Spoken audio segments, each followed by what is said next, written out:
उदास होने के लिए उम्र पड़ी है। उठो, संघर्ष करो, सामने जिंदगी खड़ी है। उदास होने के लिए सही में बहुत टाइम है।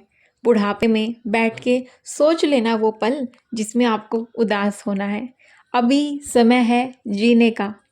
हम उदास होते क्यों हैं? क्योंकि हम अपनी ज़िंदगी को दूसरों से कंपेयर करते हैं या फिर अपने सपने खुद ही पोस्टपोन करते रहते हैं। लेकिन सोचो, ज़िंदगी हमेशा ऐसी नहीं रहने वाली। अभी ज़िंदगी है आपके पास, खड़ी है सामने। बस हम ही हैं उसको देखना छोड़ देते हैं। ज़िंदगी हमारी है तो उदासी भी हमारे कंट्रोल में होनी चाहिए, खुशी भी हमारे कंट्रोल में होनी चाहिए। अगर हम एक छोटी सी बात को लेकर उदास हो जाते हैं तो अपने दिन के उस प्रीसियस मोमेंट को खो देते हैं और वो दिन दोबारा लौट के कभी वापस नहीं आता।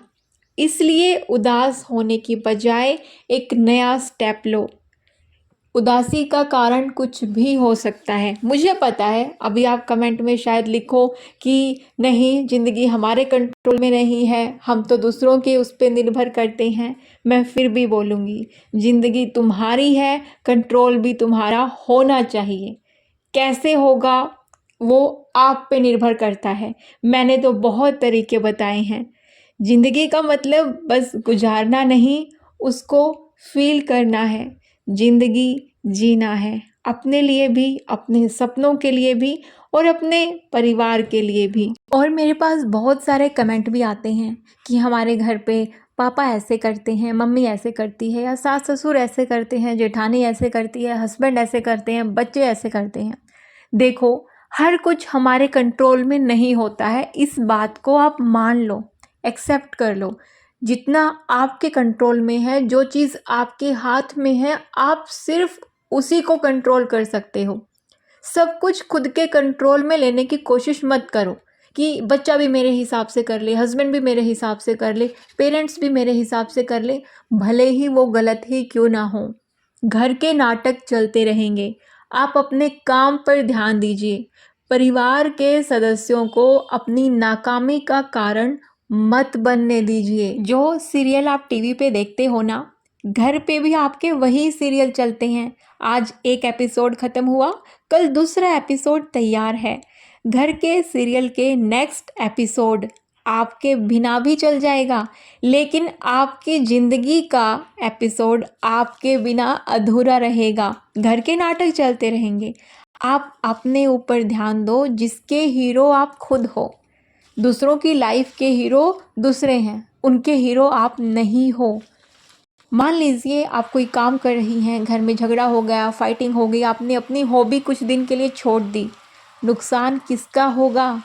सिर्फ आपका और किसी का नहीं। घर के नाटक तो कभी ख़त्म नहीं होते।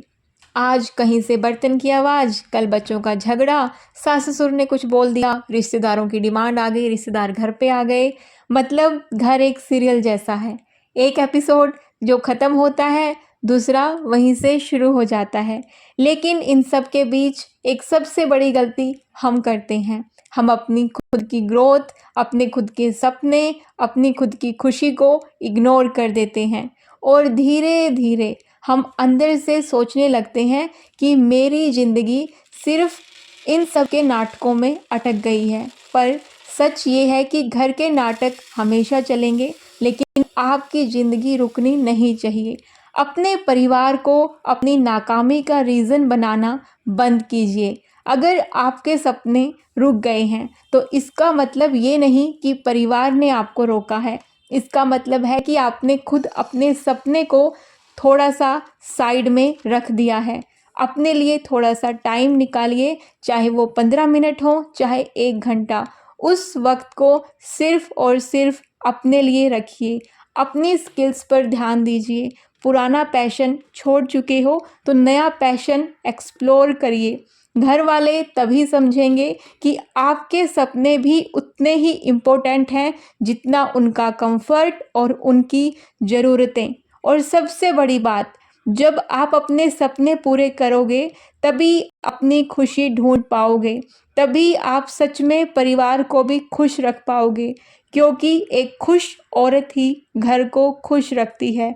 नाटक हमेशा रहेंगे, लेकिन आपका फोकस हमेशा अपनी प्रोग्रेस पर होना चाहिए। याद रखो, परिवार आपकी ताकत बन सकता है, लेकिन आपका बहाना कभी नहीं बनना चाहिए। आपकी अपनी खुशी के लिए आप जिम्मेदार हो, अपनी नाकामी के लिए भी आप खुद जिम्मेदार हो।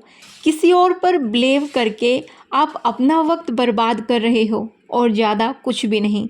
आप हाउसवाइफ हो, वर्किंग वुमेन हो या फिर कोई भी इंसान, एक बात समझ लो, अगर आप खुद खुश नहीं रहोगे तो आप किसी को भी खुश नहीं रख पाओगे और कोई दूसरा भी आपको खुश नहीं रख सकता है। अगर आप ये सोच रहे हो कि ये इंसान ऐसा हो जाए सामने वाला तब मैं खुश हो जाऊंगी, तब मेरी लाइफ अच्छी हो जाएगी, तो ये आपकी गलतफहमी है, बहुत बड़ी गलतफहमी। परिवार को संभालना ज़रूरी है, लेकिन अपने आप को खो देना ये ज़रूरी नहीं है। अपने लिए वक्त निकालना सेल्फिशनेस नहीं है, सेल्फ रिस्पेक्ट है। खुद की रिस्पेक्ट नहीं करोगे, किसी और से उम्मीद कैसे कर सकते हो कि कोई तुम्हारी रिस्पेक्ट करे। उदास होने का वक्त सबको मिलता है, पर जीने का चांस सिर्फ उन्हें मिलता है जो खुद को इम्पोर्टेंस देते हैं। तो अपने आप से कहो कि अगर मैं अपने घर की केयर टेकर हूँ तो अपने सपनों की, अपनी लाइफ की भी केयर टेकर हूँ। अपने सपनों को ऐसे साइड में पार्क करके मत रखो। जिंदगी हाईवे है, चलते रहो। सोचो, अगर हम खुद अपने सपनों की तरफ कदम नहीं बढ़ाएंगे तो फिर कौन हमारी मदद करेगा। भगवान भी मदद नहीं करते हैं उनकी जो खुद अपनी मदद नहीं करते हैं। प्रॉब्लम्स घर में आज भी होंगी, कल भी होंगी, लेकिन आपका टाइम दोबारा लौट के नहीं आएगा। टाइम का काम है चलते रहना, वो चलेगा, आगे बढ़ेगा। आप अगर यूं ही सोचते रहे, उदासी में रहे, तो ये ज़िंदगी एक झटके में निकल जाएगी और आपको पता भी नहीं लगेगा। याद रखो, ये ज़िंदगी आपकी है, इसे किसी और के मूड की वजह से, किसी और के नाटक के हिसाब से मत चलने दो। अपनी ज़िंदगी का कंट्रोल अपने हाथ में रखो। घर एक नेवर एंडिंग नेटफ्लिक्स सीरीज़ है, लेकिन life is not only about watching the Netflix drama, it's about writing your own script. Her housewife की लाइफ में एक कॉमन फीलिंग होती है, मेरा दिन सिर्फ किचन में, घर के काम में ख़त्म हो जाता है। But let me remind you my friend, you are not just a home maker, you are a life maker. आपने किसी को ज़िंदगी दी है, किसी बच्चे को आप इस दुनिया में लाए हो। अपनी एक आइडेंटिटी बनाना आपके लिए ज़रूरी है। आपकी पहचान सिर्फ चाय, पराठा, कॉफ़ी, दाल इन सब तक लिमिटेड नहीं होनी चाहिए। आपकी पहचान आपके ड्रीम्स से बननी चाहिए। आज के टाइम पे आपकी उदासी का एक और कारण मैं बताऊं क्या है? क्योंकि आप अपने दिन की शुरुआत दूसरों की इंस्टाग्राम रील्स, यूट्यूब शॉर्ट्स ये देख के करते हो। दूसरों की इंस्टाग्राम लाइफ से, यूट्यूब लाइफ से अपने आप की लाइफ को कंपेयर कर देते हो। But let be honest, comparison is the thief of Joy.